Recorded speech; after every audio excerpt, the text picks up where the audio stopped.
troubles on the way. I see the Matt and Jack are fighting, and I see the Chris is off today. Well, don't go around tonight, 'cause it's bound to take your life. There's a Ramblecast on tonight. That might be your best one yet. There's a bathroom on the right. He actually sings that in concert too. What I've heard. Oh, does he? Because he knows he's privy to that, and so he just kind of does it to be funny. There's a Ramblecast tonight also works, and I like that. That was a nice on a Wednesday night. It's on Wednesday night. Yes, I know. I'm. It's throwing the whole week off. Like I kept thinking, like, wait, we got to record tonight. I gotta get the. So, you mentioned in our chat you were all screwed up on days. I thought Monday was Friday. Oh, huh. So I don't know how you do that. Did you watch the kids all weekend? No. This weekend we are, but next week. Actually, one of them spending the night for 5-6 days. Should be fun. That's a while. Yeah. No sleep for the wicked. No, they're taking his parents are taking the older one to Disney World and Legoland for his birthday. Oh, so they thought they'd leave us with the younger one. Okay. What is the younger one? He's pretty easy. He's only 2. He didn't know what the hell's going on. Oh, okay. Yeah, he's not going to until I take pictures and show it to him a few years from now. Right. Yeah. See what your parents did. Savage. Once that kid realizes, he's going to be like, "Where's my trip? Where's my trip?" And I want that kid out of it. Yeah, exactly. They already fight as it is. Oh, okay. Well, we got a little grandchildren update at the beginning of the podcast, not usually at the end. You usually like kind of wait to bring it. You're like, there's one more thing I want to talk about. Get this off my chest, little shit. This grandchild just pissed me off to no belief. But you know what? I'm not really mad at them. Probably still will do that. I'm just mad. There's always that chance. But I have to ask you, the picture that's behind me at this restaurant, does it look unlevel? What's that restaurant? Yes. Oh. It does look great.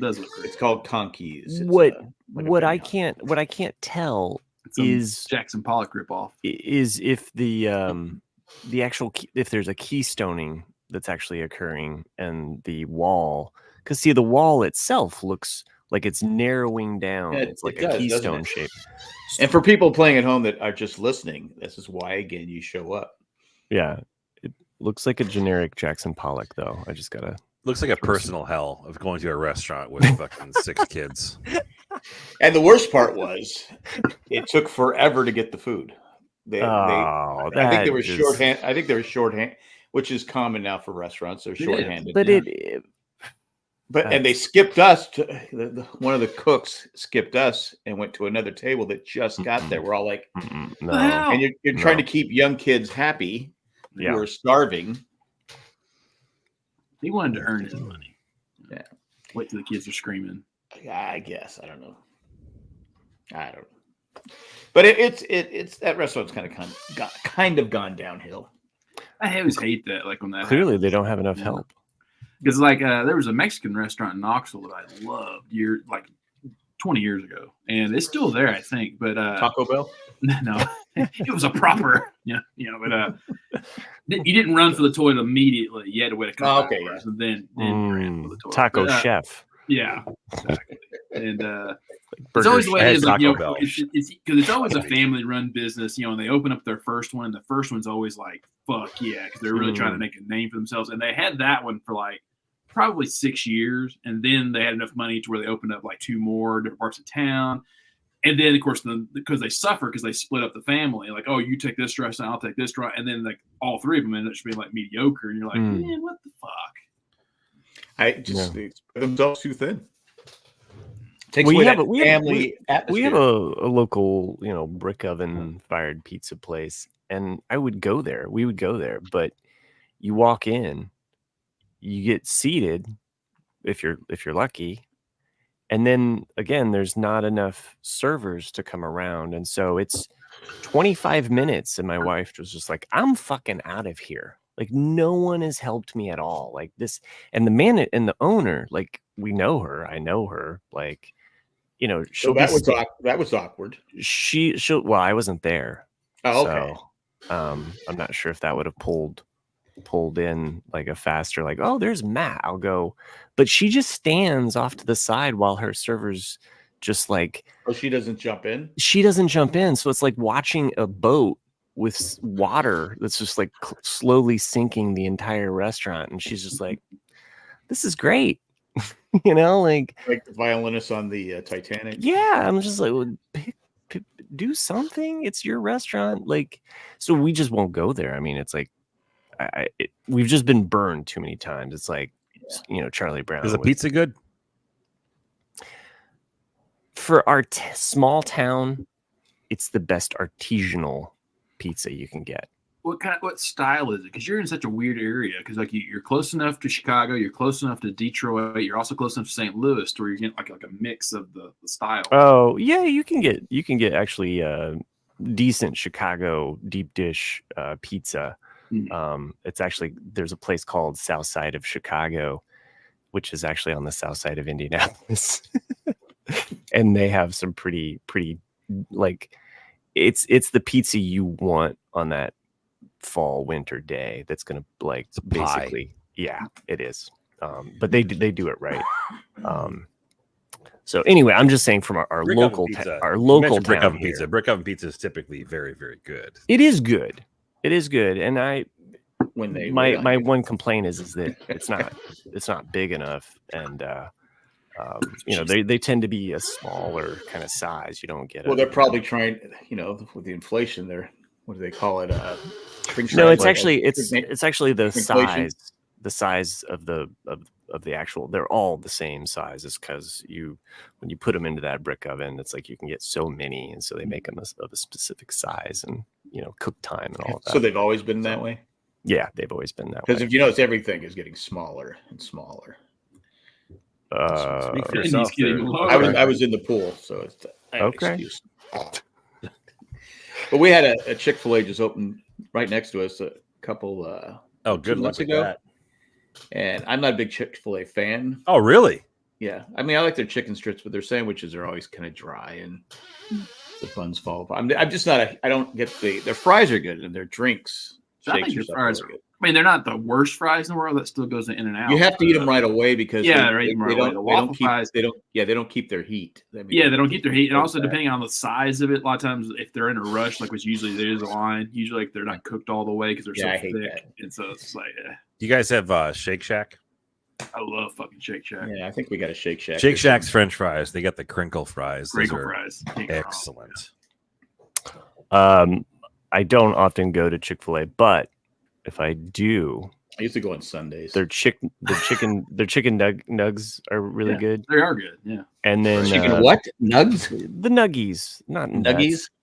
Yeah, like the. Is that what they call? I don't know.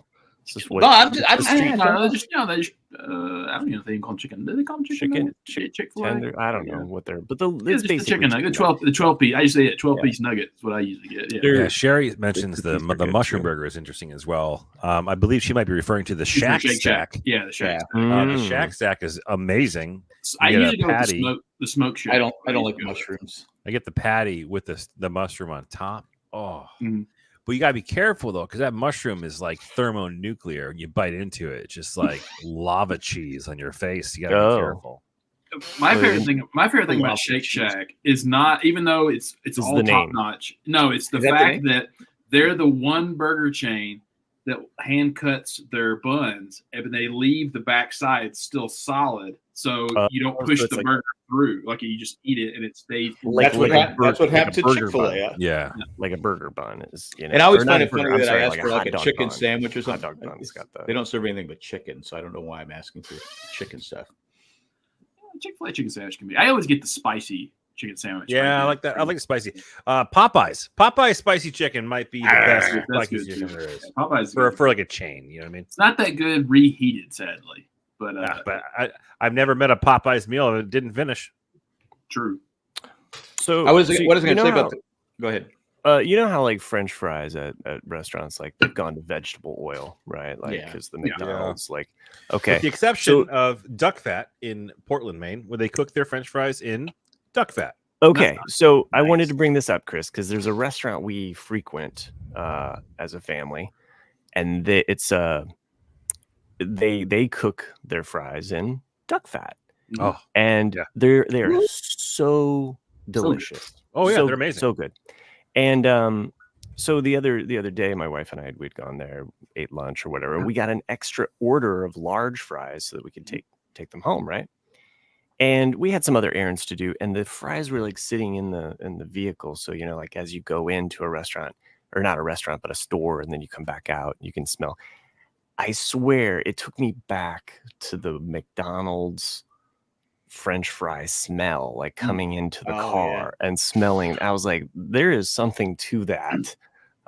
So find yourself a restaurant that serves French fries with duck fat. Do yourself. We've definitely talked about that, and there's a podcast that came out like 2016. It was a Malcolm Gladwell. Malcolm Gladwell, the McDonald's You Broke My Heart or something like that is the title of it.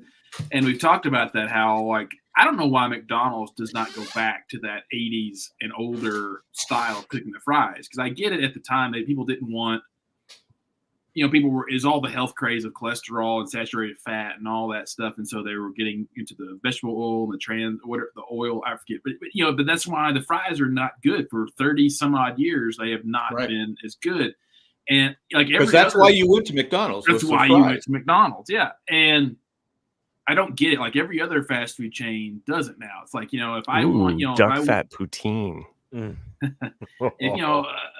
Five Guys, yes, it's double the price, but it's damn good. Like Shake Shack is almost double the price, but it's damn good. It's like, if I'm going to this place, I don't give a shit how healthy the fries are. I'm not going for health food. And it has unhealthy in the name. Yeah. Yeah. I mean, I think it's the fact that so many people consume it. There's so many people that live off of this. That's true, right? Too. And it's kind of more of like a specialty when like especially 20 years ago when it was so cheap. When you could get almost everything for $2. You had the dollar menu and you had everything else. It's still every meal was under $5 20 years ago, right? And so you could live off of it. You could eat it 2 times, 3 times a day, and you'd still be like, shit, I got all kinds of money. Nowadays, it's like $20. Sure, I weigh 500 pounds, but it's like that guy. What's his name? The guy who died, the documentarian, Spurlock. Yeah, he did the whole documentary on the supersize me. I actually think they've debunked that now. Though. Yeah, it was. I mean, to an extent, he was cheating in some way. He was an alcoholic, and so he. There's a whole article that kind of. Unfortunately, that article I read that days before he died. Oh wow. Yeah, like the news about like that some people they had tried it. There were other people that kind of like they figured out like that he had gone through alcohol, rehab. So they were kind of saying that they were kind of putting cracks in the holes of the Super Size Me documentary. But I mean, it still came out, I think, as a better, because they got rid of. Oh my god, yeah, it's simple math, folks. Mm-hmm. Like less McDonald's equals better for you. Right. I had a doctor once tell me, because I was having stomach issues. He goes, you should never eat fast food. Ever. Oh. And I go, ever? And he goes, yeah. He goes, never. Not for breakfast, not for lunch, not for dinner. He goes, never. You will feel 100% better if you never eat. And that's why you've never been to Chick-fil-A. Yeah. Well, I was going to say this Chick-fil-A we have here, it's been 2 months and they're still like the nicest people. I mean, they greet you. You come walking in, hello, sir. And you're like, yeah. Well, the other day, my wife forgot us. They didn't give us a straw, so I got and the manager goes, what can I get you, sir? I go, I was just going to get a straw over here. He goes, I got it for you. You stay there. I go, okay. I said, should I walk back to the table? Should I stay where I'm at? He said, stay here. So I stayed like 5 feet away from where he was going, and he handed me the straw. Do you want some napkins? Well, we made this extra ice cream. Would you want this? I'm like going, no, we're not done eating. But I go, it's been 2 months and they're still extremely nice. That's their business nicer than model. most Chick. Most Chick-fil-A's are nice, These people, it's scary nice. It's like they're waiting to kill you or something like that. You know? Oh, like, children of the corn kind of. Yeah. It's like the Walmart when I first moved here, the one I lived closest to. It was still to this day the only Walmart I've ever been to where the carts do not squeak. They don't like one wheel's not just spinning. Wow. They don't like drift in one way. The floors were immaculate. And I remember looking at this guy, I was like, this is the nicest Walmart I've ever been in my entire life. I was like, how long have y'all been open? He's like, I don't know, like 7 years. I'm like, holy shit, how come this place not a shithole by now? And I agree, Chris, fuck Walmart. But Walmart. I used to go, because I don't have a Costco or a Sam's Club membership or like that, but I would go for like bulk toilet paper and like get the shit that's like, oh yeah, he's like, God, because you're crazy if you buy produce or meat from Walmart because that shit is just so. I wouldn't trust it if it was the only thing to eat. They do have good. Their prices are cheaper than other places. Oh, absolutely, yeah. Well, it's like even like, but you have to go into Walmart. Yeah, true. But the Walmart I went there today with my granddaughter, who I ended up spending a lot more money because Papa, can we get this? Papa, I go. Finally, I started saying, no, we cannot get this. I put my foot down after about. That's good, but you still got the Jack Daniels. Yeah, exactly. Up until you can't buy alcohol at stores here. It's like up until like a year and a half ago, like a 12-pack of soda was usually like $4.99, $5.99 a 12-pack, and or pop, how you'd say it, I guess Chris Coke, pop. Yeah, or Coke. I don't say pop. You don't say pop. Okay. I call it sugar water. They call it tonic in the greater Boston area, but really tonic. But like in King Soopers, which is Kroger or Ralph's, depending on where you live. It was always I've been to King Super. King Super's a good grocery store. It is a good grocery store, but it was always buy 3 for like $12.99. Right. So you're getting 3 12-packs for $12 or $11.99. Right, exactly. And then it went up to like buy 3 for $14.99. It's like, okay, that's still not too bad. It's $5 a 12-pack, not too bad. Now they're $9.99 a piece. There is no longer a deal at all for soda at King Soopers. And so I'm going to Walmart, and then theirs are still like the $5.99, $6.99. You're like, fuck! Like, how did it get that crazy to where I'm not paying $30 for? It's weird. It's weird because there's a certain butter that we always buy, and it just kept going up and up and up and up, and then finally, what butter is that? Earth Balance. So it's one from the Bears. I know Earth Balance. $10,000 for butter. And it's just a more health, like low cholesterol, like healthy kind of butter. We also buy regular butter for baking and such things, but we use this as kind of more of our main spread. Like you put on your toast or something like that. You want or like popcorn or whatever. But anyway, the Earth Balance, like it just kept going like up and up and up, and then all of a sudden came down, and I'm like, is this because they're threatening on cracking down on price gouging? Like, why all of a sudden did it drop $2 at like both stores? They found out the product was killing people. Yeah, that's why. They're like, we'll sell it for cheaper, so that way they can kill themselves faster. So. Just you said butter reminded me of it. I've only seen it probably twice. It's on Instagram every now and then. It's a woman at a movie theater. Some movie theaters have like butter your own popcorn stations. Mm-hmm. It's a woman that walks up to this. You can tell it's just one station that puts the butter out, and she thinks it's a hand sanitizer, and like she just starts like just rubbing all over her hands this butter. I'm just like, what the fuck? Oh. Just put it on some of my neck right here. Yeah. So it's like Kramer. Imagine Kramer like was using butter to tan himself. Imagine if that's your date or that's your husband, or your wife. I mean, like you're already sitting at in the seat waiting, and then she gets back, and you're like, "Damn, baby, you smell good." Or you smell like my arteries. Well, you realize what she was doing. She's just getting lubed up. Yeah. Okay, that makes sense. Was it a drive-in? Maybe for her. I don't know. I see what you did there. Okay, well, on that note, apparently we got to put more commercials in this show because we're just that popular. So we'll just stick one in there. Sorry about my chair. Just lube it up. Where's the butter lady? You like the shitty golf shopping cart at the shitty Walmart. I am. Chair, though. I do. I thought I fixed it. Be quiet for like 1 second. Oh, that's right. Okay. blah blah blah blah blah. And we're back. I know. When did Nick become the producer? Right. Hey. Well, he's in charge of the commercials. We got a fine job. He's our Wordsworth. So I did start a show that I think it was Chris recommended. Oh yeah, Chris recommended, and Nick said he watched it. The Gentleman. The Gentleman. Oh, yeah. The Gentleman. Now you guys had talked about it, and only thing I went into it was, all right, it's some rich guy where he gets passed over. His older brother gets passed over for the younger brother. Yep. Okay, I had no fucking clue what I was going to watch. Right. No, I mean, not at all. And I'm like I'm watching the first episode. Well, this is pretty interesting. Well, because they start off first, I'm not spoiling anything really. He's in the military and he's this good guy and he's doing all this different stuff. I go, all right, okay, he's in the military. I don't remember, But then as the episode goes on, I'm like going, okay. And then in the final scene of the first episode, I'm like going, all right, I didn't fucking see that coming. Right, exactly. I did not see that coming. To me, the first 20 minutes of that show, I wasn't sure if I was going to like it. I was like, I don't. This looks typical. I'm not sure, but then it gets more and more interesting, and then by the end, you're like, okay, now I'm hooked. Yeah, because they're setting it. You're like going. I was the same way. I was like going. Yeah, they both said this is really good. I go, okay, I'm gonna keep watching. I'm keeping watching, and like you said, by the end, I'm like, going, oh my god, I couldn't wait for the next episode. Mm-hmm. So then but I was late at night, so I said, okay, I want to be awake when I watch. So I finished the first 3. Okay.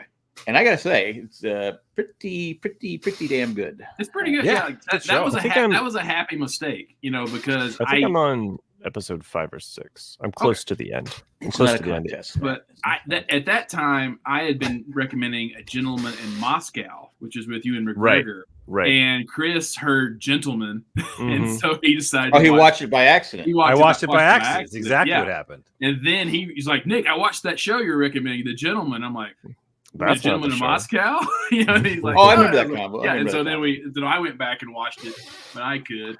I'd never heard of it.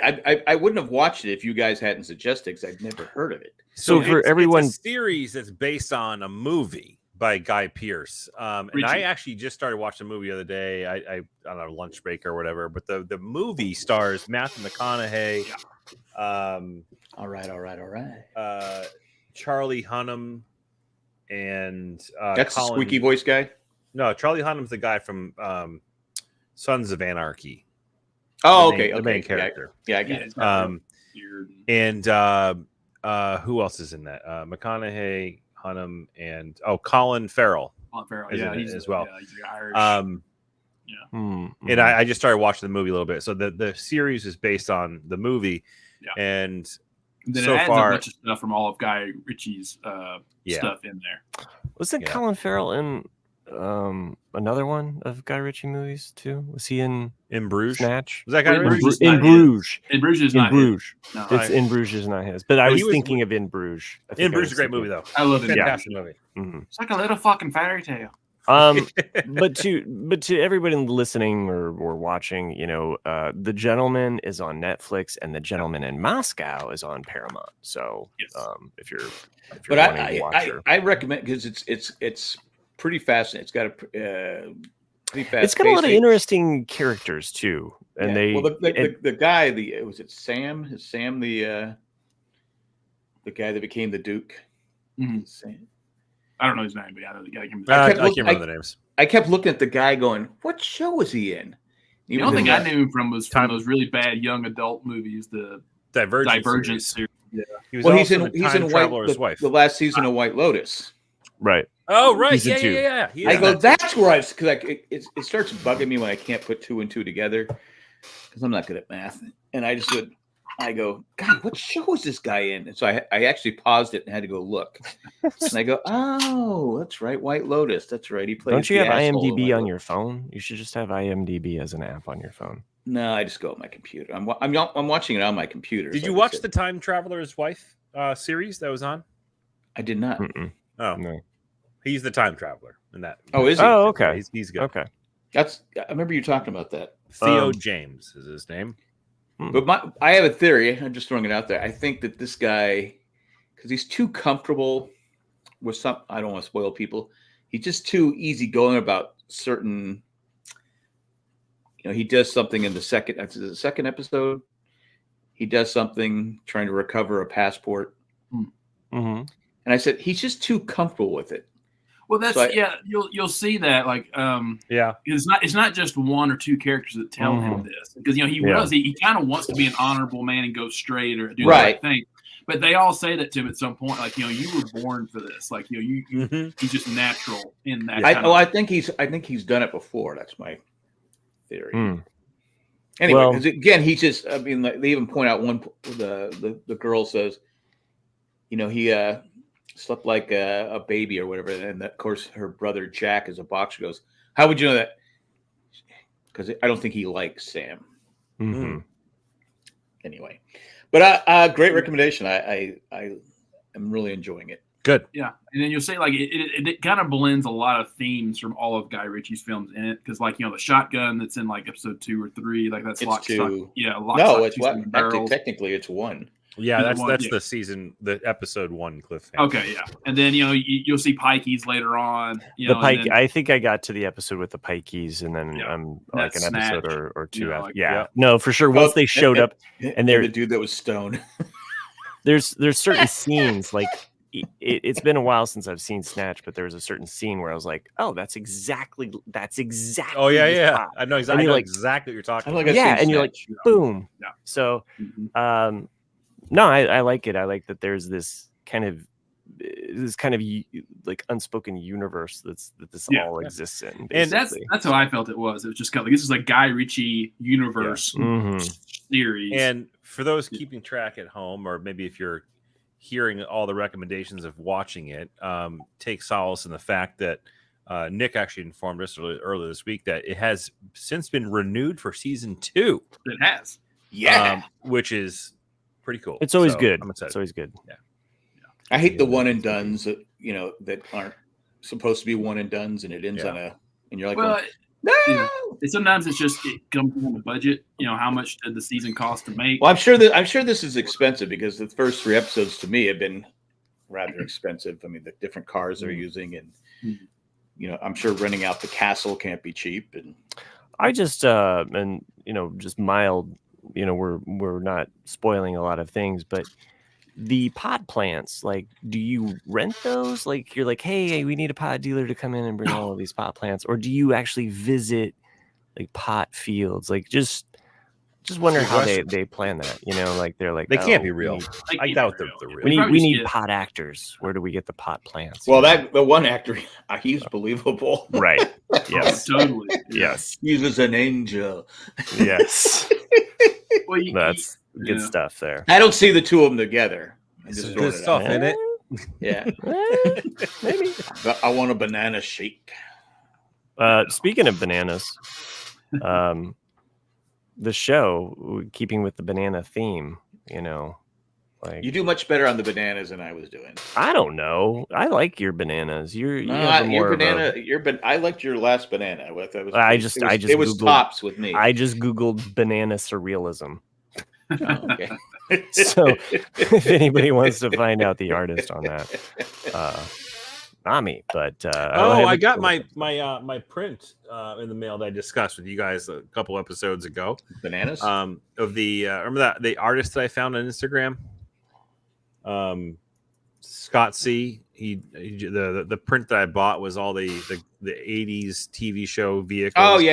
All right. Yeah. It's upstairs in my room. I'll send you all a picture of it or bring it down next week. But the print came pretty quickly. It looks awesome. Framed it up, looks good. And I'll probably have it in the office down here at some point in the near future. Nice.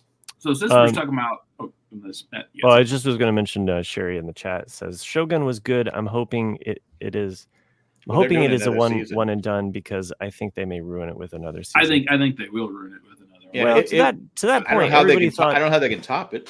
I agree. I'm going to give them the benefit of the doubt because I loved season 1 so much, and I just want to play devil's advocate. Everyone thought the U.S. office would fail. So that's true. It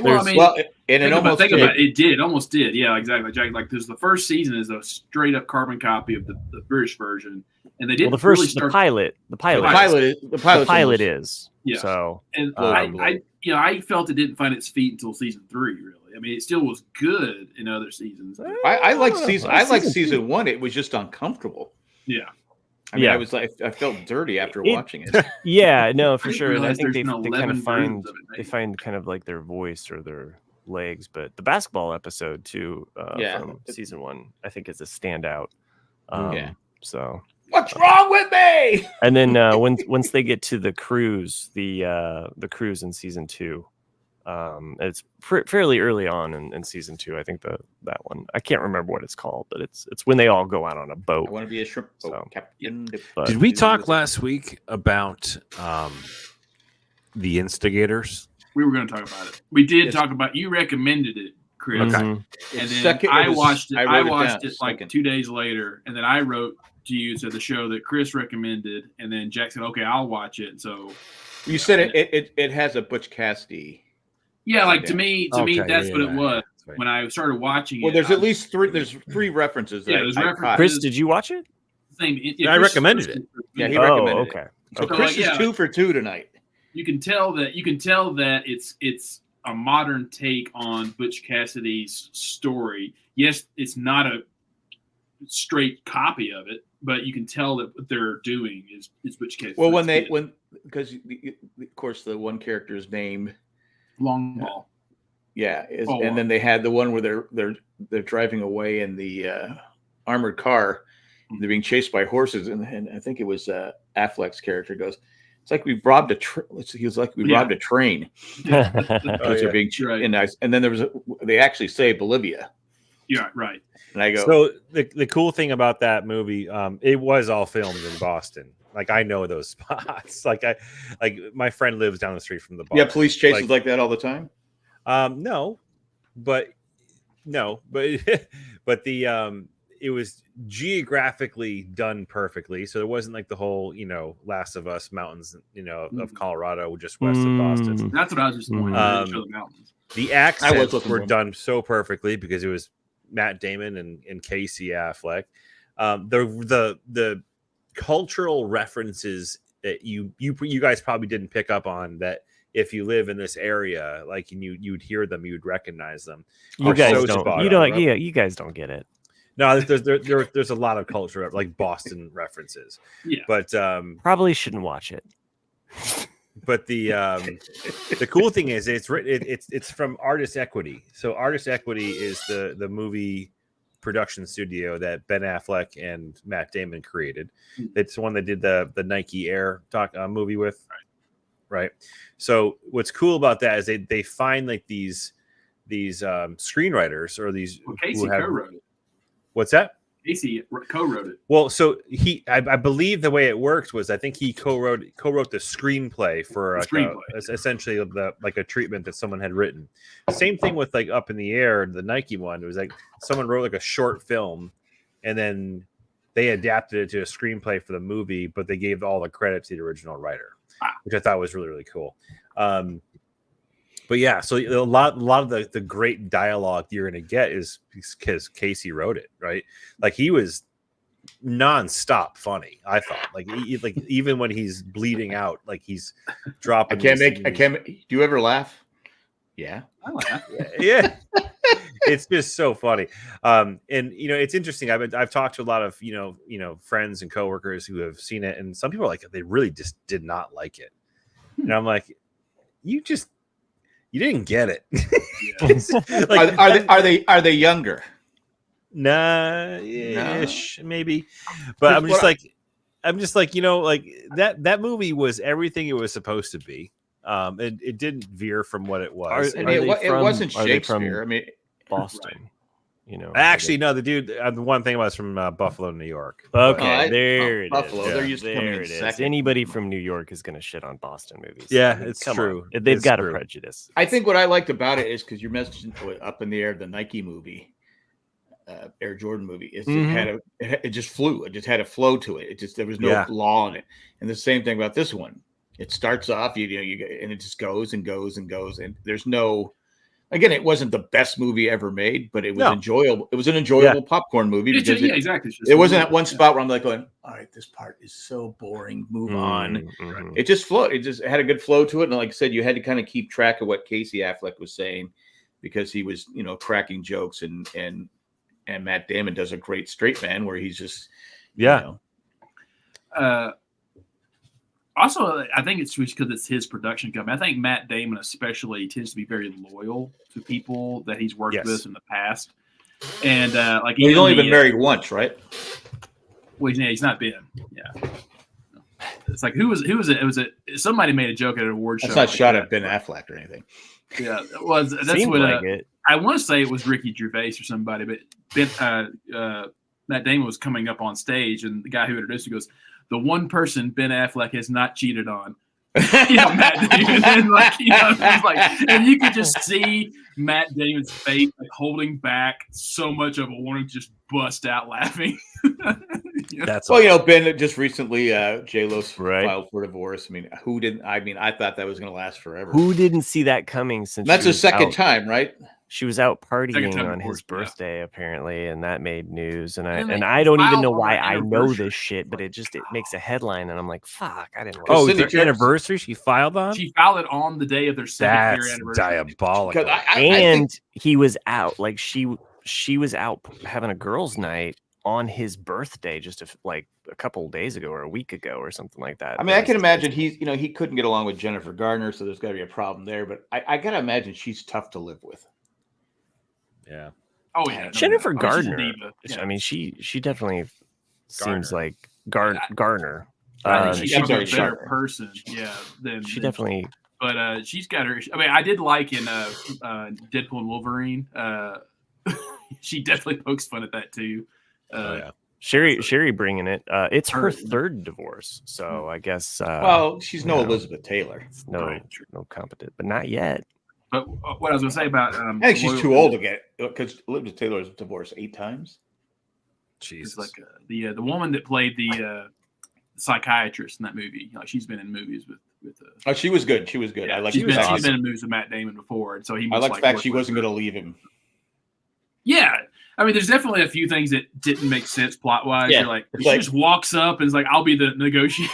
Like, yeah, right. And they let her go in. They let her go in. And the part I found hard to believe that politicians are corrupt. Oh yeah, I said, come on, that's just not believable. Right. No, I like how the guys fight. I like how they take a shot at politicians. Where the guy that won, he's like, his whole campaign was ending, stopping corruption. Well, here's the thing that has $100 million, $100 million, something like that. He goes, oh yeah, untraceable. Untraceable. He goes, if we just don't prosecute. Oh. Yeah. Like, oh, okay. And they don't they don't actually say does it, but then they don't prosecute. So you're like going, oh, yeah. So politicians, I guess, can be still waiting for that swamp to be drained. Yeah, they ain't drained no swamp. They just lowered it enough to see the snake. They're filling it up. They're filling up. Lowered it up to lower over it. The DNC roll call footage from last night at all? No, I haven't watched any of it. It's pretty fucking awesome. Like the roll call is that they're either both the RNC and the DNC, where all the states declare their delegates to nominate their candidate. And didn't they use like songs or something? Dude, it was fucking awesome. I saw an article about because I wanted to see what my good. state song was. So you can look it up. The only one that's memorable, the one that only made headlines was Georgia because they got there's a bunch of them. Like Massachusetts gets up there to shipping up to Boston by the Dropkick Murphys, and they're talking about. And I got an indirect shout out to my town. He's like, we're the land of the first, the first public school, the first public library where we don't ban books. Nice. And they go through this whole thing. It was actually really, really good. Yeah, Georgia made headlines because they had Lil Jon come out and do "Turn Down for What." And then, and then from the Kamala to the walls, and he started singing that shit too. It was really fucking funny. Yeah, I haven't watched a convention in years. Yeah, it was. I haven't either, and it was fun to watch because the roll call thing. It used to be, years ago. It was mattered. Well, they changed it after 64. So now it's like, I think we already know the. Yeah, they do it now. They did a really nice job of like if you could not nominate. Well, at least they try to make it interesting. I guess that's a good thing. Yeah, each state got up there and kind of like pled their case about why they think so and so will be great for their state, which I thought was, like it was pretty cool. It was very, very well put together. And it was like one of those things where I was watching it. I'm like, this is actually fucking cool. Like, this has never happened before. What? But anyways, backed off of politics for a second. But I forgot where we're going with that. But yeah, Instigator. But, yeah, good movie. Check it out. Had a lot of fun. Yeah. Why the fuck are the Rhode Island cops here? So fucking. The problem is though, he's shot. He would have lost a lot of blood, wouldn't he? Sure. Depending on where he was shot, there was no exit wound, so that's one good thing. Yeah. Were you talking about the second time he got shot or the first time he got shot? The first time. Oh, I like how they were arguing about how he got shot. I don't think he did.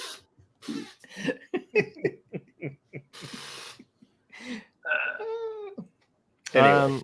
And then I watched the first episode of Bad Monkey. Yeah. Oh yeah, the Bad Monkey. Okay. You guys. Third episode came out today, and I'm gonna watch it probably tomorrow. But it's not bad. It's not great. The only problem I like. Why am I drawing a blank on his name? Vince Vaughn. Vince Vaughn. I like Vince Vaughn. I like. Yeah, I do movies. too. But sometimes his thing where he just keeps talking, right, can get a little. It's old. a show to me that doesn't know what it wants to be yet, and that's why, because it's he's a. I talked about this a little bit last week where I said I was watching it. Is that, because he's a out of work detective or suspended detective, and basically they find an arm out in the water, and it kind of comes to him, and they want to.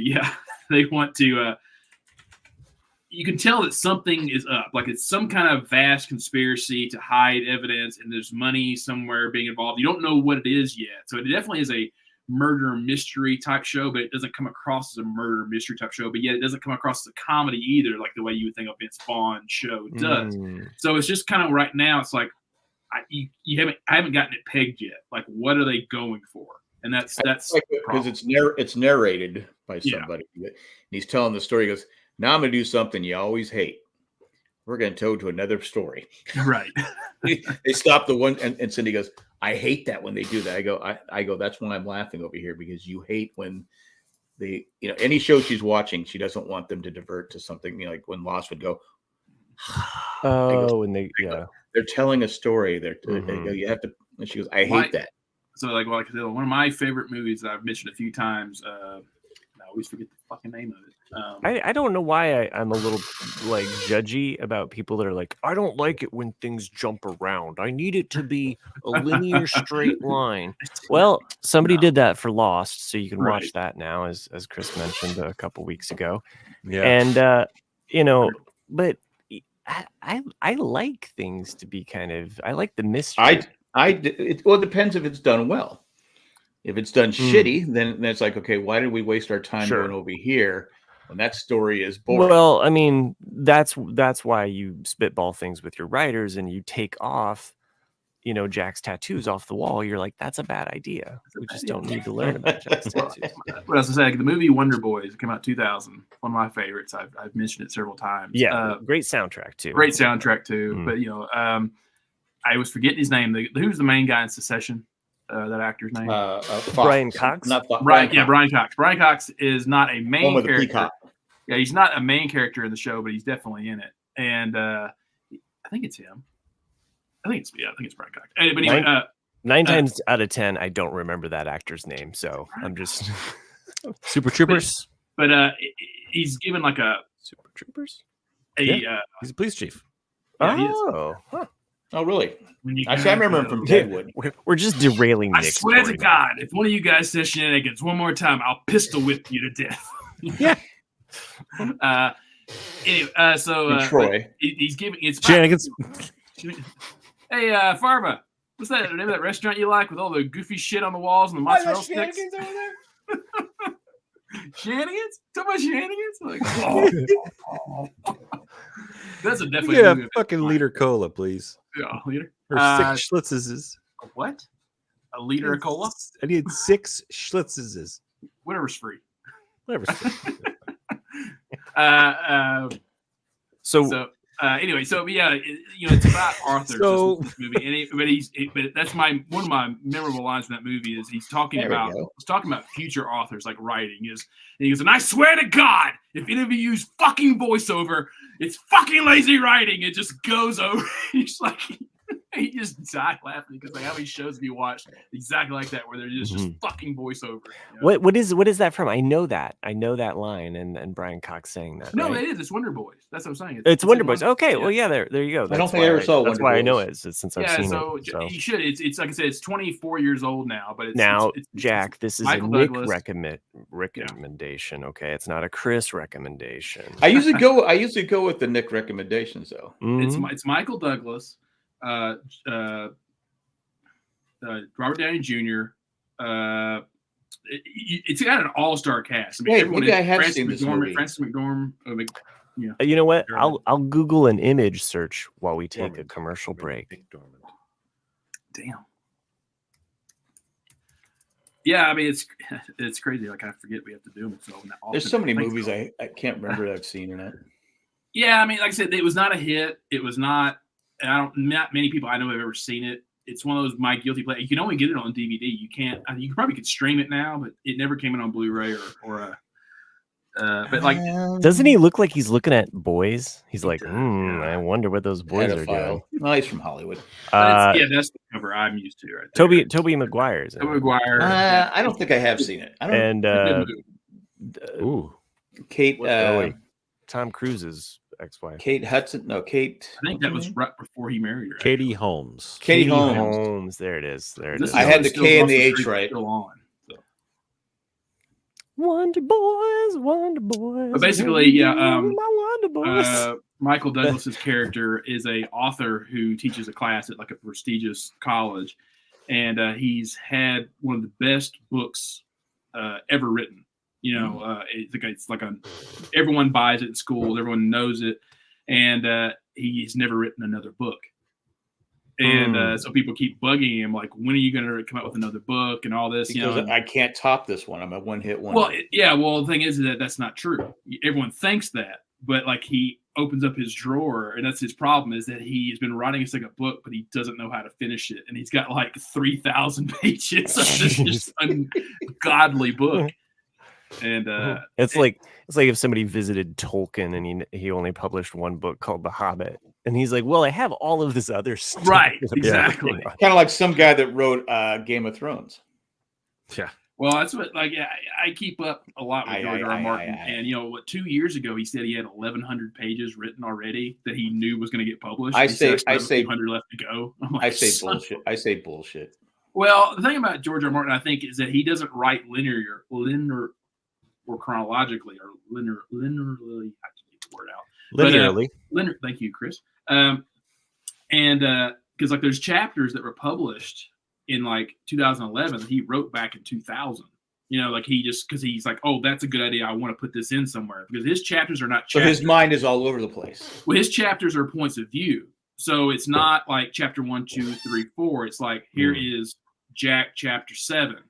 So he can say like, what is Jack doing on his entire timeline in this story as a big picture? Absolutely. His brain must be like the fucking worst thing to live in. Yeah. Well, imagine someone doing a story where it's like the entire chapter is what happened in Jack's life. That's how it is. Yeah. Nick's life. Yeah. Jack's life, and then mine, and then mine be like a page. The 5th chapter would be all of us talking about it. So you just remind me of a really cool story. But so Nick, when you're done, I need to share it. Okay. But that's why one of the reasons why I like the Song of Ice and Fire. Not just that, but also the other things that are related to it. It was because he never writes it as fact. He writes it like a history book, and the fact that, like you're saying, Matt, it could be a Jack chapter from a point of view of this story. Then it could be a Chris's chapter from his point of view of this story. And you're getting shades of the truth in every single thing that happens. So it's up to you as the reader to choose what you think really happened. And that's one of the reasons why people like it. Anyway, go ahead, Chris. So I thought that this was, it fucked with my brain because when someone told me this perspective, this point of view, I was high, and there's news. And I'm going to share the story now that I'm currently high. It was a perspective that somebody had, and you made me think of it when you're saying one chapter was from someone's point of view for their entire life, right? So this is going to go in a completely weird direction, but okay, I'm here for it. You ever heard of ayahuasca? Yes. Yeah. Okay. There's I'm not sure what the chemical compound that's in ayahuasca, whatever it is, that helps you have like these psychedelic, I don't think it's trips. DMT. Is it DMT? It might be, but it's the drug that also gets released at like when you die. Like right. I think it is DMT. It's just like you're right. Same thing. Kind of. So. And when you do ayahuasca, by the way, there's a purge that happens. Like and like there's also like this, like time slows down too. Like when you're taking it too, because your brain kind of reacts in a different like wavelength, which is really fucking kind of cool. Basically, jack on pot in a shower, right? So somebody brought this story shower to me and said, "So that's what happens when you die." Think about this, right? Because they say when you die, you say your life flashes before your eyes. It's kind of like the old wives' tale.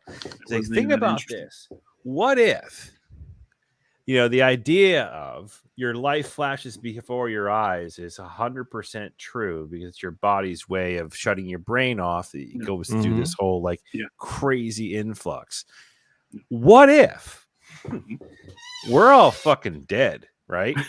And our brains are literally replaying our lives at our so time we're already dead and buried, is what you're saying. It's just an endless and we are just experiencing that now through the perspective of our dead brain. I thought about this when I was a kid. Like it was like when you have kind of kid ideas, like when you're like thinking like, what if I've lived this life before? Yeah. Is that why you have deja vu? There brings in the whole idea of deja vu as well, or even premonitions. How do I know this happened already? Right, there's premonitions. So here I am, like fucking sitting on the couch. I'm like stone. Yeah, I'm having this crisis. I'm like, what if this shit's true? I think that's what's happening right now. So when you go to whatever happens next, if you go off to another world, whatever, your brain finally has reached the end of the story. Of the replay. Yeah. And then the last thing you see is the white light. It's like the tube television going off. Wow. Like so you're saying I looked at my buddy Dave. I go, you need to write a fucking movie about this. that would be fascinating. Like write a screenplay, get more like a Twilight Ben Affleck to fucking and get Matt Damon to pick it up, and we can make a goddamn movie. But when you start thinking about that, you're like, holy shit! There's like they were dead the whole time, Chris. What the hell? Exactly. So we're in a box. We're already in the box. We're worm meat or we've been cremated, whatever, right? Sure. But if you're cremated, how could your mind keep going? Well, you're dead before you. Hopefully, you're not being cremated alive. Because this is kind of some Black Mirror. Yeah, but if you're replaying your life, this is kind of like a Black Mirror / Lost finale moment here, right? Which actually lends some credence to the Lost finale for those who don't fucking understand it. Is that everybody has an ending of their own? Yeah, we're just happen to be interacting at this time right now. So like. Your ending could be different than my ending, but I'm playing back my memories of meeting you for the first time or being together the first time. I could be however old I am when the next thing happens, and we're just in that loop because your life flashes before your eyes and it slows your brain down. I think Max right. Time is relative. I don't know if Matt or Nick said it, but I think this would not a screenplay, but a Twilight Zone or Dark Mirror type thing. Because at the end, you just show it. Just you see that white, like TV.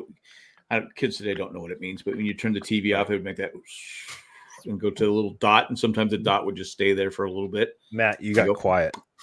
What I'm saying is that would make right now. That's how you could end the episode. People go, so cool. Oh. So I've got a lot of thoughts. Everything from the fact that my parents started watching Game of Thrones to the concept of death, because I've meditated on death quite a bit. Not that we all haven't, but just even when I make art, and Chris knows that through a lot of my art, like I have a lot of spiritual kind of like, imagery. Yep. I've always thought like this heaven that we get to, we all enter it in different ways at different times, but it doesn't I probably sneak in.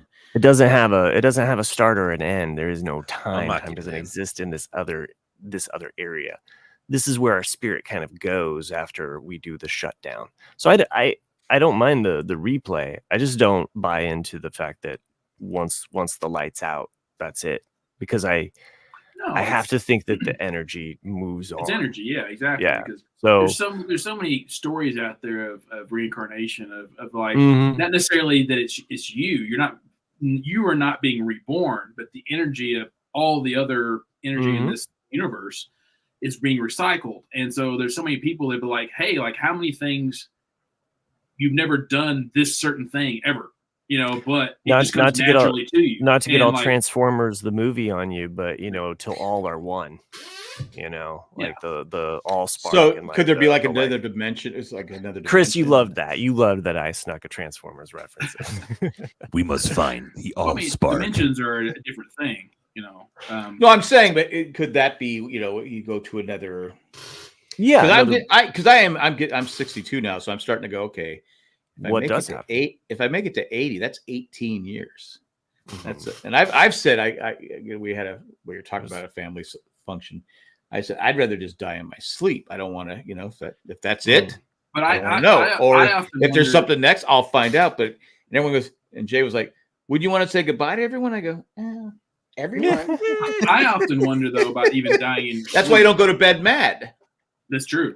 Yeah, never go to bed mad. But like, I often think people who die in their sleep though, it's like. When you first start to go to sleep and then you go to sleep too fast and your body jumps. That's because your body is reacting because your body shut down too quickly. And I think that the same thing as the people that die in their sleep is that you had a nightmare or something is going on in your brain to where it's trying to jolt you awake. But at that point, your physical state is so less that your body can't handle the reaction and it kills you. I'm going to go with the more poetic idea that when I go to sleep and I have a dream, it's just like Sam Malone is turning off the light at Cheers and it's just like, boom. We're closed. All the dream within there. And then just that's just like, it doesn't have to be death. It's just your soul just, I don't know. It's just like, it's we're going to upload Jack soon anyway. So I was also saying we should just turn this into an ayahuasca weekend and figure it all out. Yeah. Like I think that we have to do this obviously separately, but I don't know how we all get ayahuasca. It is weird. I mean, I watch videos all the time about people that have died. And I go, I'm fascinated by it. I go, I love the near-death experience, the afterlife experience stuff that you hear about. I'm fascinated about the power of the human brain, right? Oh, yeah. Because there's so much that we just don't know about it, right? But the fact that somebody found a way to essentially recreationally recreate that moment and how it impacts the brain is mind-blowing. Pun intended, I guess, right? But also natural, not LSD or manufactured. I'm too scared to try it out, but everything I've read is that everyone who's ever done it, their brain works differently. Yeah, that's the same as acid too. In post, it's like you think you can't do it. You're changing the chemical composition of. Jack's like, guys, I'm not doing this on our Vegas weekend. I tell you what, I'll take notes. Yeah. Jack took a fucking 7-hour, also known as a 4-minute shower. I say we Kickstarter this thing. I was drowning. No one cared. Send the RCAD to South America to do ayahuasca. Like that's what I went to Chile and did it. There's an interview of George Harrison at some point where he's talking about that, like the first time him and John did acid together in like 1965, and it was a legal at that time dosage from a dentist. Which you could do. And he says that, like, he's telling somebody, he's like, he's like, you're never the same the first time you do it. He goes, because it changes the way you look about outlook of life and how you think about things, and how he's like, it seems like everything just becomes molecules, and you can just kind of see how I don't end in you, I become you and you become me and all these things. And then he goes, but really all you need to do is one time. And then she goes, and then the interviewer goes, oh, did you just do it the one time? He goes, oh no, I did it lots of times. Well, what's his name? Was it Timothy Leary? Dr. Robert. So the song that the Beatles song that is kind of about that experience. Okay, so because Timothy Leary wrote a whole book on it, he was preaching that people should do LSD, right? I'm like going, I haven't even done LSD, and you're like, I don't know what happened. You'd probably have to tie me down because I'd probably be all over. I've done mushrooms. Well, no, you wouldn't want that either. Yeah. I tend to think a lot of psychedelic drugs depend on your state of mind anyhow. True. Well, I'm a little nuts anyway, so and like if you go into any drug usage thinking you're going to have a bad trip, you'll have a bad trip. Of course. And I in that sense. Yeah, and I tend to, if you know someone like that, but they're willing to try it, then you give it to them without telling them, and then they've accepted it because they don't know that the anxiety is not there. And then by the time that they realize that it's already kicked in and they're already riding that wave. And so again, I just think my imagination just goes crazy and I can't. Well, that's the bad thing. That's the bad thing about LSD is it lasts around 6 hours. And most people 6 hours? I couldn't make it. Yeah. Because like, mushrooms is like 2 hours to 3. Pot's like 20 minutes or 30 minutes, depending on what you're smoking. I don't know. But yeah. What did you ingest it? What kind of I just publicly don't recommend secretly dosing other people. No, so. I don't. I mean, that's what I'm saying. Like, I don't either. I'm not saying like do it to a random person, but I agree with Matt on that one. I gotta back Matt up on that one. You can go to jail for that, I think. I don't mean just like, hey, do we I just don't know commit you. A felony? Like, no. You must be fun at parties. He's really popular at parties. All right, it's we all said stupid shit. I don't mean as in like just do it to random people that you don't know, like or right, not. just to women. If you're around people that you trust, just to women. I'm Bill Cosby. Thanks, Matt. If you're around people that you trust, we shouldn't be laughing at this. That's not funny. I'm not laughing. For the record, the laughter's therapy, though. Ironically, and I would hope that. Got some Jello shots for you. I mean, like that's one reason why, like, especially if you're at a musical venue, it's usually a lot easier to accept because you're writing that secretly dose. Yeah, fine. I'm sorry. Just got canceled off the show. Thanks, appreciate it, guys. Yeah.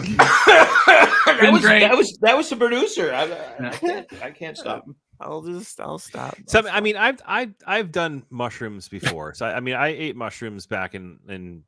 Well, shit. I mean, if you've done that, then you've experienced basically the same thing you're talking about because it shares the same pattern, the death kind of. Chemical. I took some mushroom capsules, not caps, but like dispensary ones last summer when I went to see Dead and Company in Chicago, and that was kind of fun. Like it just elevated the mood. Yeah, I don't know. It wasn't anything crazy. I mean, there's been a lot of controversy with mushrooms lately with certain people having some adverse reactions to maybe some questionable stuff sold over the internet. Oh, yeah. I mean, if you have, that's what happens when you don't fucking regulate it and have the Wild West. I feel like it's fair for us to just say is that know your dosage, as we mentioned with Jack earlier, and know where it came from. And I think I would trust a mushroom. Yeah, and be with people. I would trust more mushrooms coming from a dealer at this point, like a dispensary than I would the way that I got them. That's back what's in great the day. About. I'm sure. I'm sure Massachusetts is probably similar, like to Colorado. Like Colorado, they're everywhere, and you walk in, it's like going to a doctor. Like they go like, hey, what are you looking for? Like, what kind of high do you want? Like, what do you want to feel? Do you want body? You want mind? Like, how long do you want it to last? Like, they'll go through this whole thing. So there was an article I stumbled across on, I think it was National Geographic of all things, and it was about the actual myth of the two strains, And I know we talked about this with Jack too, and his experience, and saying like make sure that you get more indica because you want more body. Sativa is more of an upper. But this article was laying claims that a lot of the strains that exist have been crossbred so many times that it's really hard to isolate the actual psychedelic, experience that you're going to have. And so this article was saying potency and other factors should be, and there's these cannabinoids. I'm fucking up that word, but anyway, there's right. Cannabinoids. Cannabanana. Yeah, check out those cannabinoids, dude. That dude's got huge cannabinoids. Anyway, so they had there's like what 9, 12. There's several different cannabinoids, and they were kind of stating that having those listed, the CBD, like having that stuff, that information is more important than the actual strain. So thought that was interesting because it was kind of almost kind of debunking this. I know. I'm trying to figure out why I can't see it. It's blurry, man. I think it's because of the how close you can focus maybe on such fine print there. So anyway, I'm sure you can check out this article, but it was a National Geographic article, I believe, talking about. Is National Geographic still around? Yeah, I know the station is. I didn't know the magazine was still around. Oh, there we almost got it there in the. Got a little higher. Look. Yeah, I'm working on it. Now I feel like I'm high because you're making me sick. There you go. You got THC, there we got it. D9, THCA, CBD, CBDA, CBG, CBN, and THCV. Different types of strains. This one here specifically is. I need to turn this shit around. Flip that back. There we go. Now, what does that do for you? Wana is the brand, and I'm mirroring it. I'm sorry. I'm fucking marijuana. It up. But see the 1-to-1-to-1. It's THC, CBD, and CBG, which is just got it. That was just you're an ass. What? Wow. Harsh. You're harshing my mellow, man. But this one specifically is it's a 1-to-1-to-1 ratio, so it's kind of a little bit of both. I actually kind of like the hybrid ones that contain CBD alongside THC because it definitely mellows out the curves, if you will. When you get sometimes you get super duper high, but then the CBD is a nice calming effect to it. It's kind of like I want the calming part. I like the calming part. Yeah. I recommend it. So do your hybrids of CBD or CBG. It's a good feel. We should get a sponsor from this for as much as we talk about. Yeah, I mean, really, to be honest with you. Well, I didn't watch a lot of different new stuff. I kind of watched just a couple episodes of The Gentleman, and I've been in this kind of binge hole where I'm not, it's like the old binge hole. Yeah, the old binge hole. So sometimes I just want a show in the background. You know me. I like a background show. You need a background show. I have to have. I got my main shows, and then I got my background shit.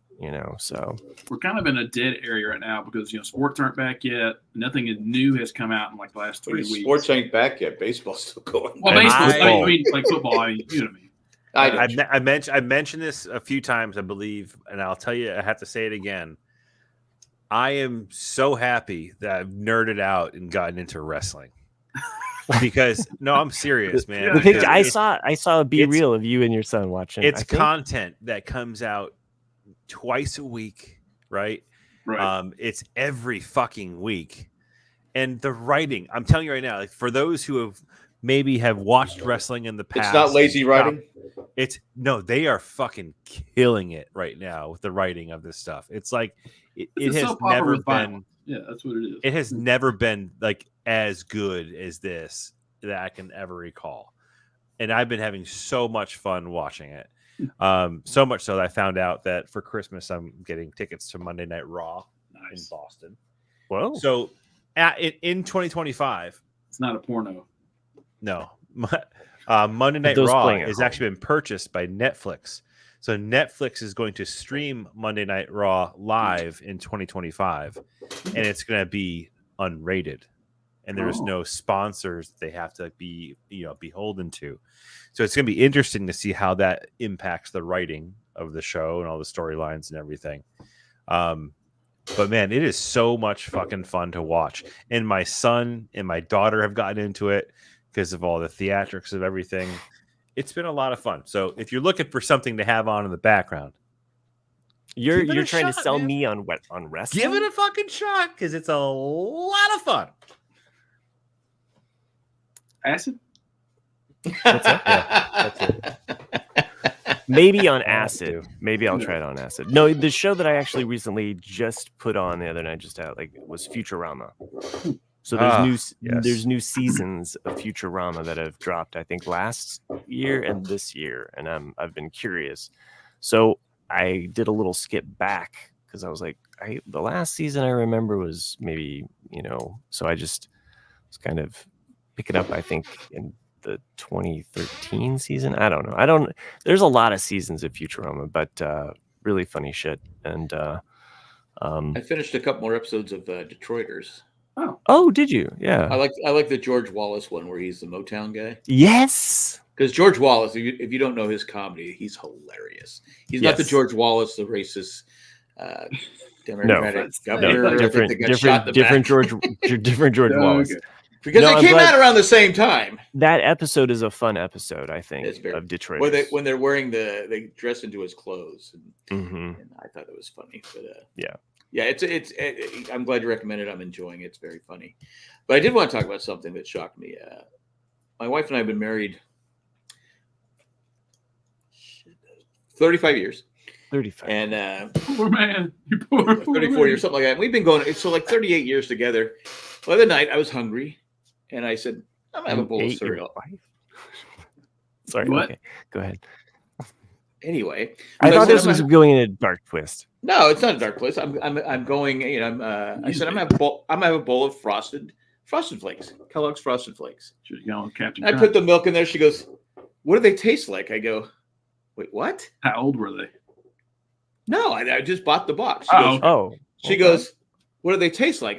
She just looking at the bowl. I go, "She never had cornflakes?" Like Frosted Flakes. She goes, "I've never had them." I go, "What? What the fuck?" I go, "How the fuck have you never had Frosted Flakes?" Yeah. She goes, I've never had them. Yeah, they're great. And she goes, I go, try it. She goes, wow, she said they're great. And I go, that's the commercial. Yeah, I go, how have you never had it? And she goes, I just never, because she wasn't a big cereal person. She eats like the Cheerios. I'm not either. Yeah. So can I give one more recommendation based on that? If you haven't watched Unfrosted, you should watch that with Cindy because it's about Kellogg's and there's a Tony the Tiger in there. And it's Seinfeld. That's the Pop-Tart. That's the Pop-Tart one, but it's called Unfrosted. I think she watched it.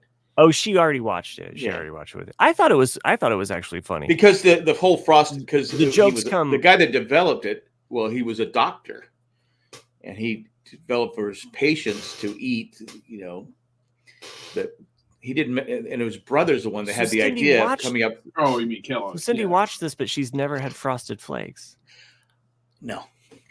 I go, how is buy a box of Frosted Flakes more than right now? Like it's been probably 20 years since I've had them, but I know exactly what they taste like. I'm not Chris. So Chris, every now and then I get a kick. Go ahead. Chris, who never watched Star Trek, not a day in his life, never saw it, it was never on. Not even once. You've actually had Frosted Flakes. Oh yeah. Well, to be fair, they've never been off the shelf. I had one lesson. They've always been in stores. Frosted Flakes. They've never been at it, So yeah, that's true. But no, it's just funny because every now and then I'll get a kick for a certain cereal, and I go, and we were in the store a couple weeks ago. I go, I'm gonna get some Frosted Flakes, and I put them in the shopping cart. And but when she said she never had them, I go, how is that possible? She had Raisin Bran? Yeah, that was when I was a kid. Raisin Bran was what I always ate. That was like our go-to. Yeah. 2 scoops, man. Raisin 2 Bran. scoops. And I remember like because although Frosted Flakes had the sweet game right on lockdown, which inspired me as a kid, and I knew many kids that did this. They would actually put sugar on top of their cereal. Correct. Yes. Right. Yes. I remember putting sugar on top of my Raisin Bran. Yeah. Yep. And making it sweeter. It was bonus sugar, basically. It was fucking awesome. My and grandparents, then, they were that fucking sugar milk. Do they still make that sugar milk Raisin Bran? Yeah, I think so. Oh yeah. We were talking about sugar milk. What I used to do with Wheaties is I'd get Wheaties, chop up a banana, put it in there, pour tons of sugar on it. Okay, just tons of it, and then just let it get soggy. Oh. Then you eat everything. It tastes fantastic. But at the end, what do you have left? A ton of sugar. You're scooping the sugar up in the milk. Oh my god! I might go to the store and get some Wheaties now. I don't think it was Ted Lasso, but it's definitely a American going to England, and he orders mini wheats, or he orders a mini. It's not a mini wheat, just a wheat. Yeah, but like. It's in England though. They're not mini wheats. They're like just a big like a burrito. I think that is with no sugar. With no sugar. Is it Ted Lasso? Yeah, I think Ted Lasso because he like pours it out and it's like a bulk. It's a one bit kind of. Yeah, because there was Nabisco's shredded wheat was that without the frosted, and you got frosted mini wheats. That's the yeah. Because I remember shredded wheat was the shitty stuff. Yep. It was the mini wheat. Without the frosting on it, and it was like, how can anybody in there like? I guess we had really clean colons when we were kids for the amount of like shit that we ate. My grandparents they did the cornflakes, with the rooster on it, and it was the same thing. It was just like, well, that means I get to pour my sugar on, and then it's just like it's the same thing with Raisin Bran. It's cornflakes. You have to put sugar on cornflakes because it's a waste of time. It's the worst. Actually, cornflakes is what he originally, Kellogg's, the doctor came up. It was it was cornflakes. It was an accident. Yeah. Well, they did. Well, it wasn't. He just granola was first. Granola was first, and it was like they made it in a brick, and then they would break it up, and then the brother. The brother. It was an accident. It was because he was the one in charge of that. Like this is on the History Channel for everybody to know the food that made us. Oh, okay. It's actually it's pretty fascinating. And basically what it was like the mix, for example, that they would make the granola from, the bowl of it was left out overnight and it became fermented from sitting out overnight. And so he's like, well, let's just see what we can do with it. So they put it through a roller to see if they could smash it out. And that's how cornflakes were invented. But his brother Kellogg's, the doctor, didn't want to make. He goes, no, that's bullshit. You can't do that. Yeah, Post stole it from him. Yeah, might I also recommend? Post made grape what's nuts. It called? Grape nuts. Grape nuts, and buckwheat. So he stole the idea, and then it was battle back and forth. Yeah. There is a drunken history on this out there. Really?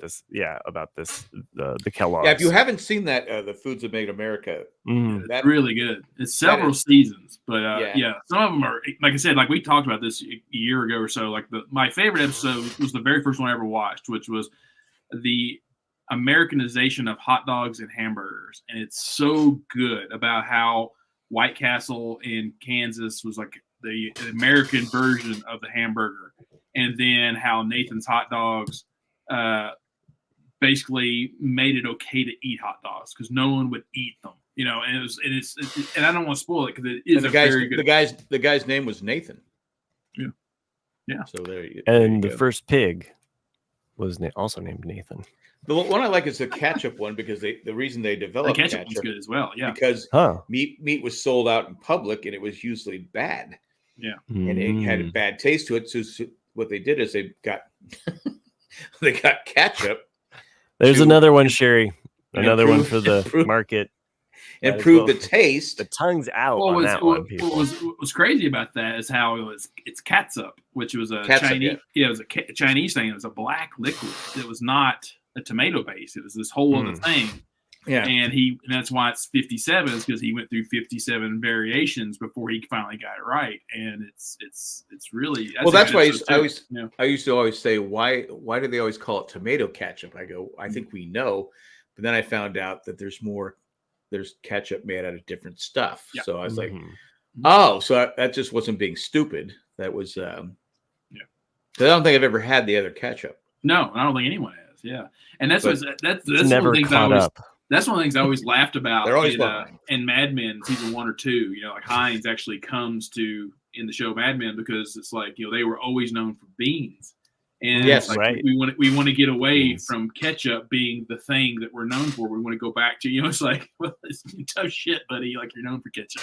Nobody wants who wants to be famous for their beans? Right. Except Bush. Boston. Beantown, baby.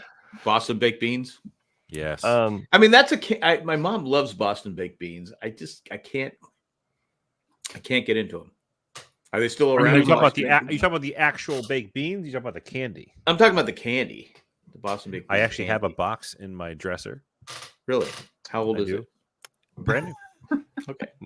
I was just asking, did they still sell? I don't know. Random. My wife went up to Maine last week, and she went to like the candy shop that they go to near their place, and she brought some back for me. She knows how much I love them. So you like Boston baked beans? Is it because you're from Boston? It's probably my favorite, one of my favorite candies of all time. Really? Really weird that you buy them out of state, though. Like, it's kind of because you have to. Just joking. You're like, look, I love these Boston. He's on air, guys. Like he can't not admit that. You're like, but I only like the ones from Maine. Live there, Because a lot of people from Massachusetts go. It's like if you said "fuck lobster rolls," like he'd just be shot on the street.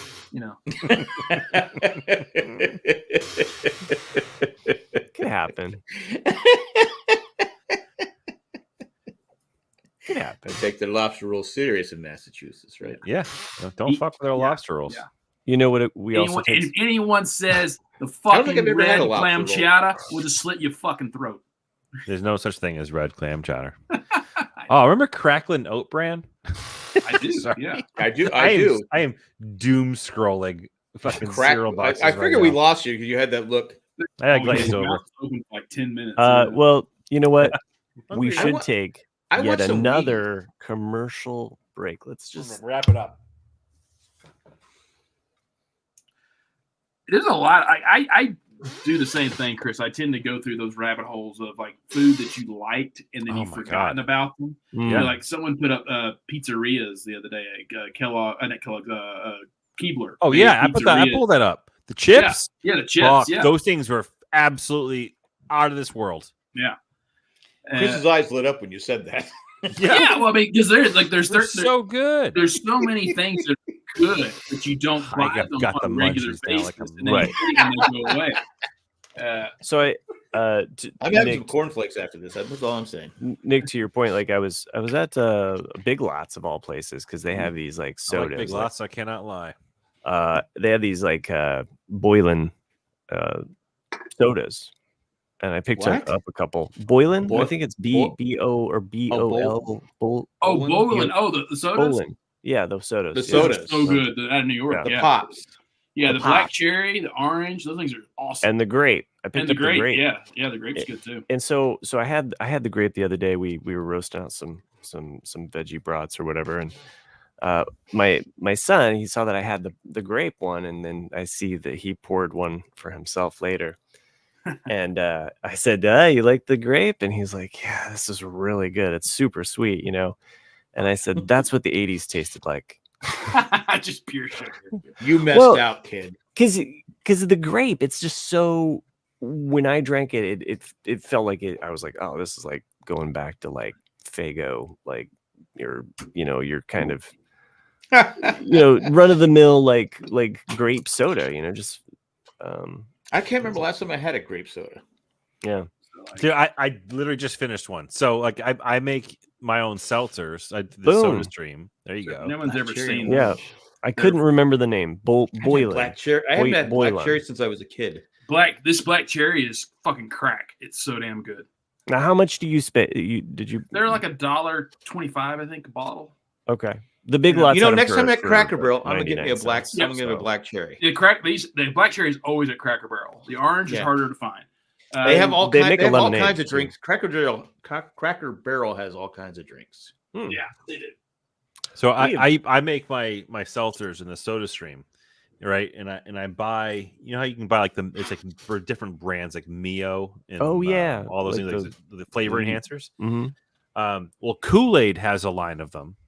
And it's sugar free, so it's just like it's so fucking good. Still get that Kool-Aid flavor, right? Yes. So I just drank a liter of a liter cola of like grape seltzer.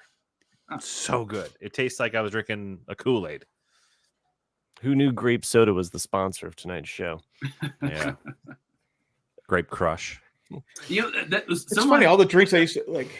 One of my friends in Los Angeles never had a knee high. Who she made a very valid point years ago, and I've never forgotten it. She's like, "Why is it that when people make artificial flavors for anything like watermelon, cherry, strawberry, it tastes like it fucking should, except grape? Grape is the only artificial flavor. Like, what the fuck is this? It tastes nothing like grape, but yet you've just accepted that that's the grape flavor." And it's actually better. Yeah. Actually, Matt just mentioned a grape knee high. I had a grape knee high a year ago. We went to Mayberry in North Carolina. Mount Airy, whatever it's called. And they had grape knee high. And of course, MASH. Mm-hmm. I grabbed a couple. They were excellent. So that was the last time I had a grape soda. Boom. Grape knee high. Thanks for reminding me. We did it. Because Radar always had a great knee high. I know. I grew up. Real great flavoring. Grew up watching that. One last thing I wanted to mention. I kind of dropped it earlier, but my brother and I, we've been trying to get our parents, my dad and my stepmom, to cut the cable and just switch over to streaming. It's been so hard. Like it is. Once you do it, though, it's great. Right. And so they finally did it. They like I had gone up there, I'd set up Roku's, I had all of the stuff set up for them. They didn't even have to buy any of these apps. They could just watch it. It's been going on for about a year that they could have been doing this. And then my dad finally I was there. I was even walking him through the remote, and I'm like, look, you can use this little button. Thanks for the slow clap. And I was like, you can even use. But is it the right thing to do to cut the cord, because it's so much more expensive? Well, isn't it? Here's the thing. Right now, they get to benefit from me paying the bill of all of the apps. Oh, so fuck it! I'm getting everything. I'm getting Showtime. I'm getting. No. I mean, like I already pay for Paramount. I already pay for Max, and honestly, a lot of the patron money, actually, like the weekly, or not the weekly, but the monthly Jay and Jack funds, actually. I've always kind of thought of that as like, well, this is my excuse to like get these, things. It's my mad money. Well, kind of, it's like we talk about shows, and I might as well be up to date on things. Cindy just told me that was it yesterday. She goes, with our Paramount Plus, we have Showtime. I go, no. Yeah. We've had it for like 2 years. Yeah. I go, I didn't know we had Showtime. Yeah. And there's all these old shows I used to watch on Showtime. I went, are you just now telling me? I go, I don't know who you are. Actually, that's what I was going to say. Like, that's one of the things I like about the streaming services, that most of mine I get through Hulu. And at any time, if nothing is coming out on Paramount Plus or Showtime that I want to watch for like 4 or 5 months, you can just go, I'm removing that from my plan. Right. Pause it. And you're not paying $16.99 or whatever it is. Oh, well, usually they'll offer you a discount to stay. The Cock does it all the time. Huh. Well, people they've made it a little bit harder, but with Hulu, you used to be able to just pause it, right, which was nice because you could just say, hey, like I haven't been watching it, I haven't been using anything on during here. the summertime. I only watch it because I don't have ABC or something like that. Yeah. So the other thing that I always use as a reminder is when the bill comes through and you get the email and you're like, fuck, you know what? go right then and just cancel the subscription. You'll still have it for another month.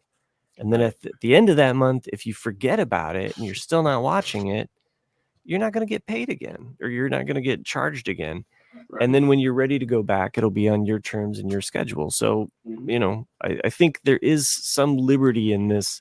I just was glad that my parents finally like kind of made the switch. And my dad keeps saying to me, I just wish we'd have done this sooner. I just wish we'd have done this sooner. I mean, there are shows, especially if you like me, I like to watch older shows. Yes. So things like Paramount, there's older shows on there that I can go back. He likes Gunsmoke and he likes The Rifleman. Yeah. So he must love Paramount Plus because Paramount Plus has all the Gunsmoke. I've been telling him this whole time. I'm like, look, this is going to be your channel. This is what you're going to go to most. But this was the surprising thing. I mentioned this earlier.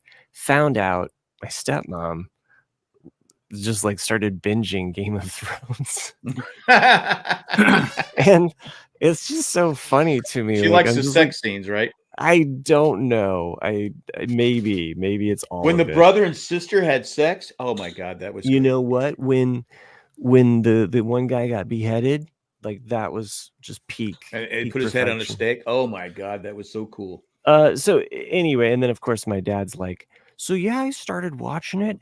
I don't know any of those actors. I haven't seen anything. Everyone knows Sean B. I don't know why I'm changing my voice because my dad literally I remember someone asking me going exactly like me.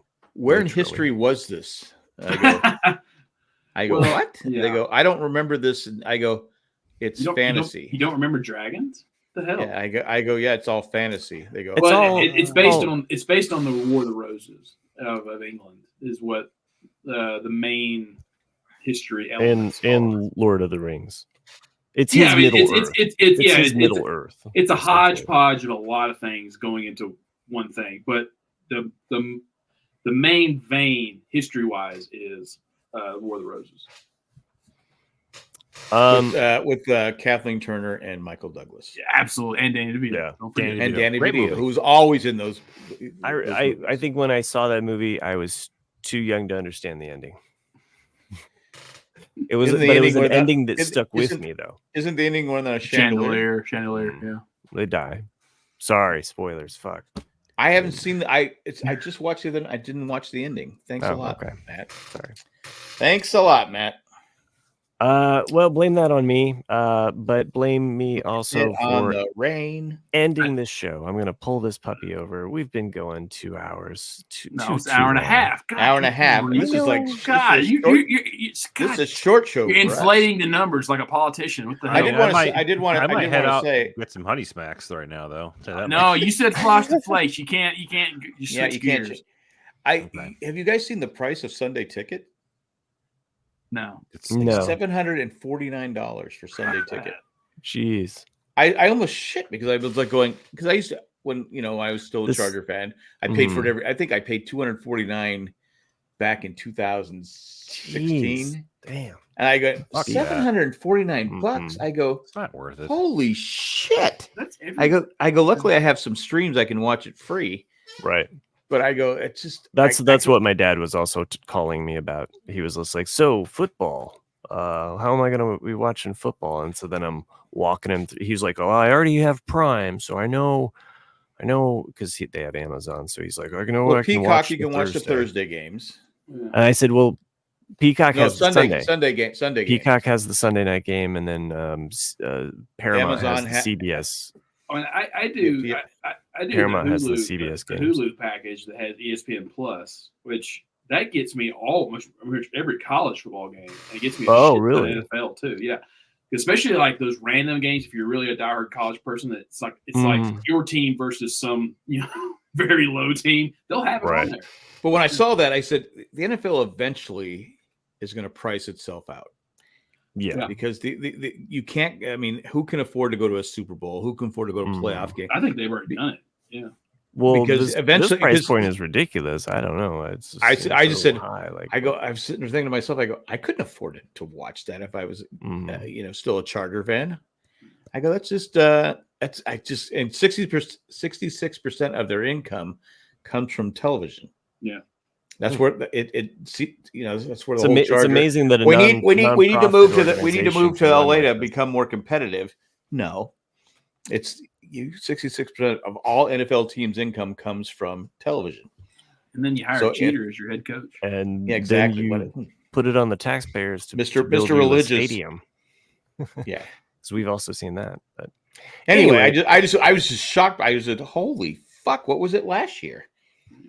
It's just like even like Disneyland, year past. Like everything is getting to the point where it's just ridiculous. Because I had friends that had the year passes for Disneyland, and and it was like $1,200 a year or $800 a year. You're like, okay, that's just it. Go once a month. Yeah, I love Disneyland. I'll go once a month. It justifies the expense. Or if I have a friend come into town, we can all go. And then now they're like $2,000 or something like that a year. It's like you got to go like every fucking week to even break even. It's like it's not. Well, we didn't do the California Disney because it would have been an extra $170 or whatever. We're already paying $386 for 2 people. I go, so we're gonna double that to go to California Disney? No, I don't think so. With no shade. We almost ended this show on a positive note, but instead we're gonna be cranky old men and bah humbug. Well, if you were high like Chris, it wouldn't matter. I'm right there with them. And I also, funnily enough, Chris, I had my Star Wars shirt on earlier. Oh yeah.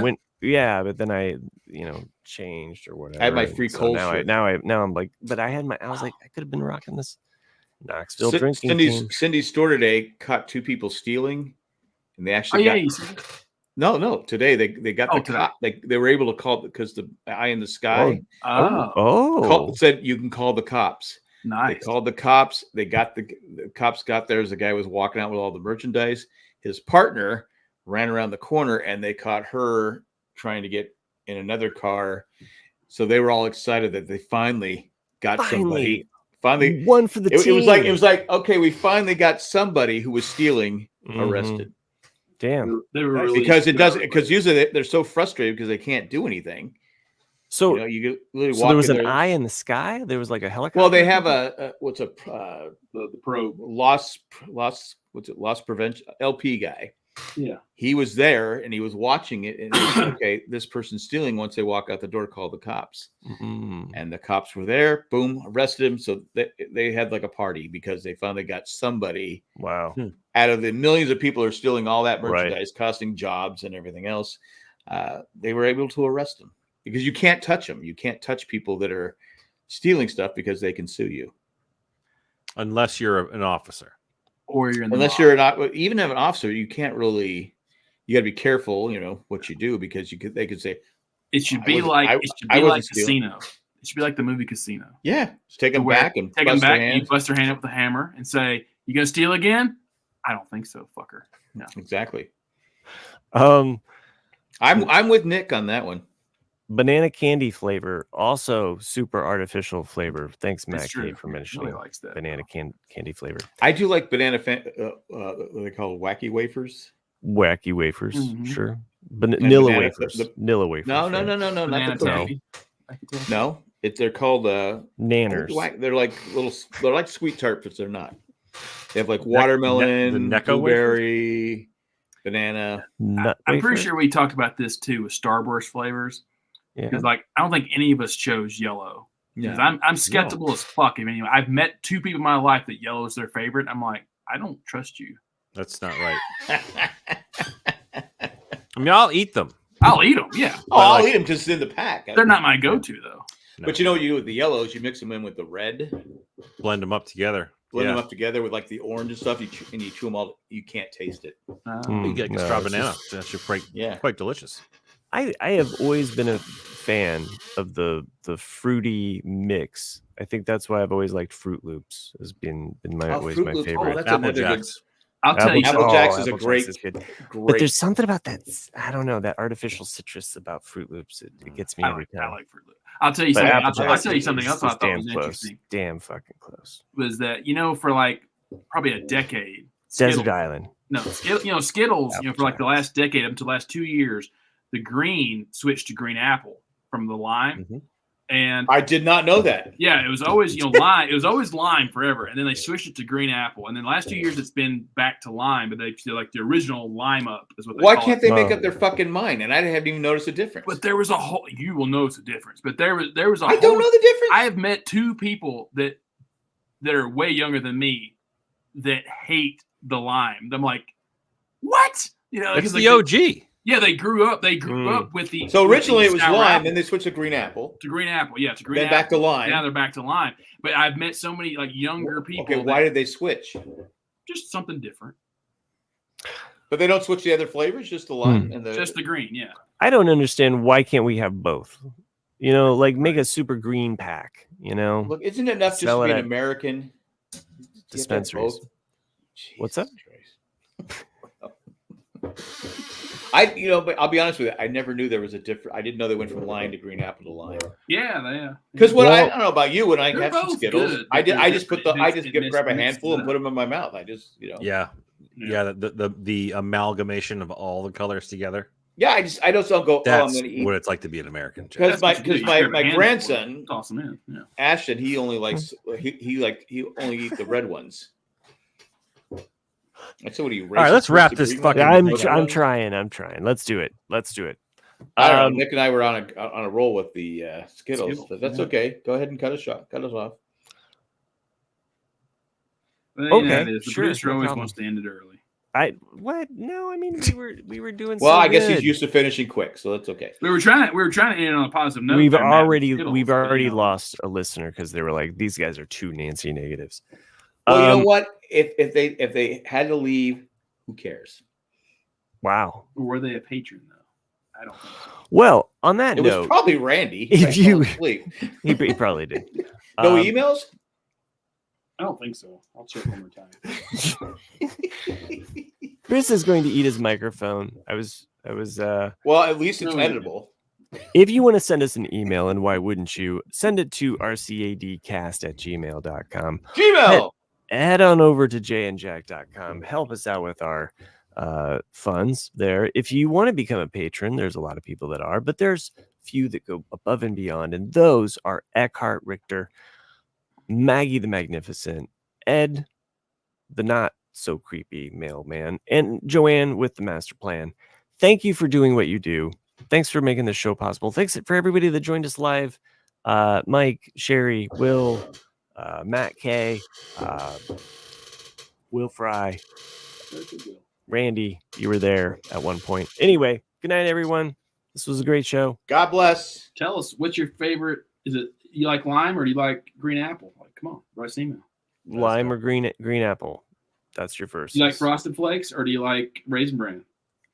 Who the fuck likes Raisin Bran? I like. I love Raisin Bran.